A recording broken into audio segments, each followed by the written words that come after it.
Bonsoir et bienvenue dans ce journal de l'économie. C'est une première. François Hollande s'est exprimé devant le Parlement européen à Strasbourg.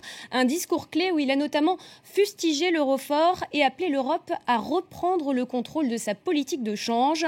Un euro fort qui nuit à la compétitivité selon lui. Les précisions d'Axel Simon.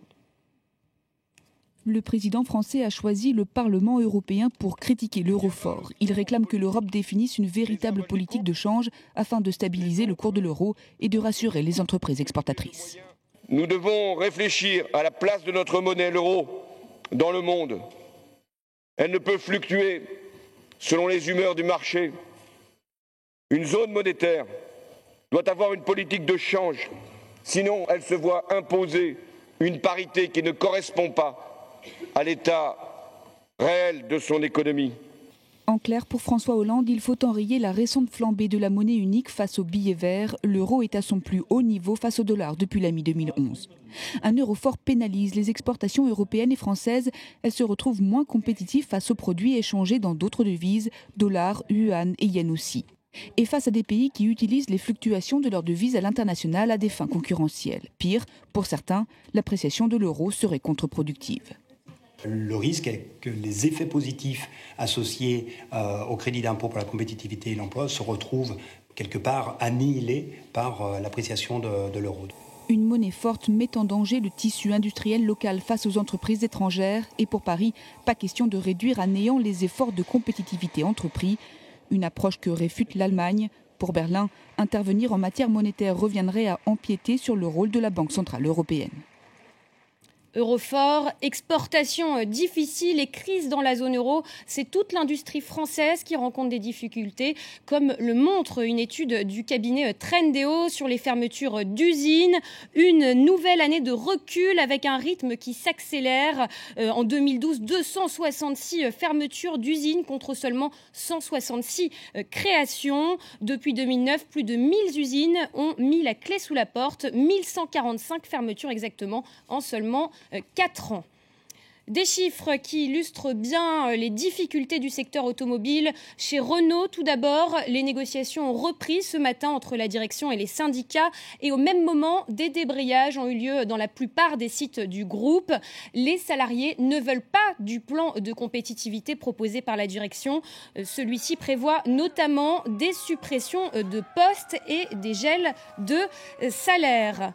Reprise aussi des négociations chez PSA sur le plan social. La direction assure qu'ils seront reclassés, mais c'est le pessimisme qui domine pour les salariés du site d'Aulnay-sous-Bois. La fermeture de leur usine est prévue en 2014 et le gouvernement semble se résigner peu à peu.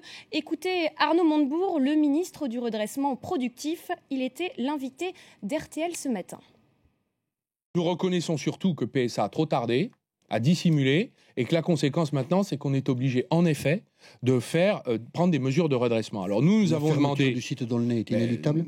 En tout cas, nous n'avons pas trouvé d'autre solution.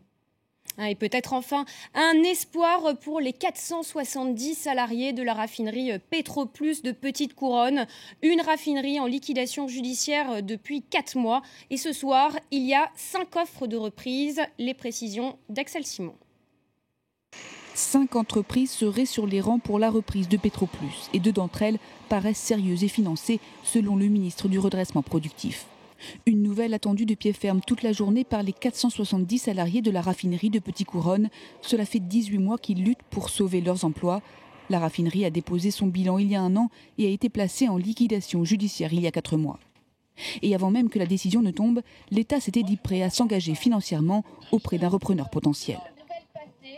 L'État va participer à la reprise de Petroplus. De façon minoritaire, parce qu'il faut des capitaux très importants pour réinvestir et rendre cette raffinerie performante. Nous souhaitons que les offreurs se positionnent avec 2 choses, du pétrole, d'un pays producteur, donc ça suppose qu'en effet les pays producteurs se positionnent sur la raffinerie de Petite Couronne, et de l'argent.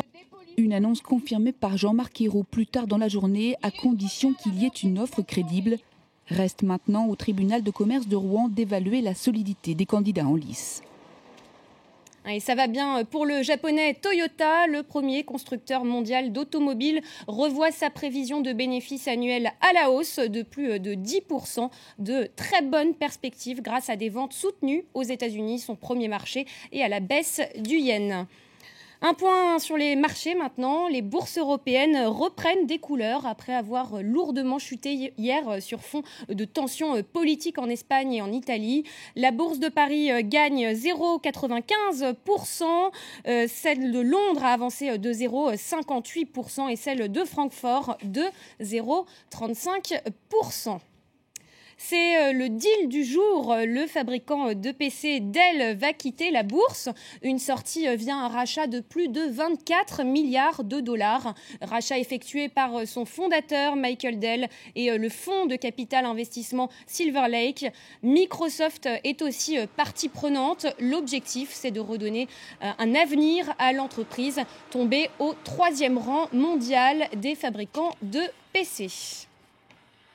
Un mot des banques maintenant. Sans surprise, la lourde amende essuyée par UBS dans le cadre du scandale du Libor a pesé sur ses résultats.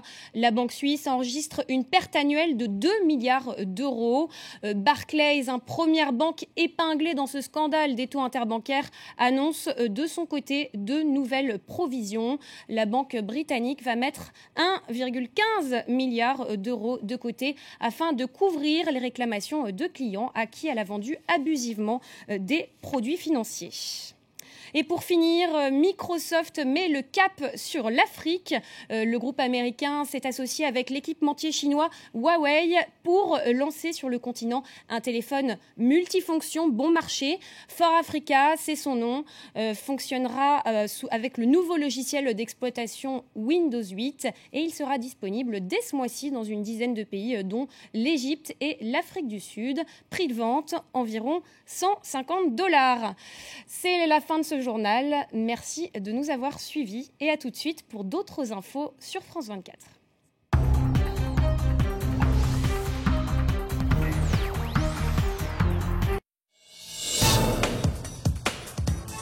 Ils souillent, ils pillent et ils volent. Ce sont les pirates de la pêche. Le journal de l'intelligence économique a enquêté sur ces pillards des mers dont le butin est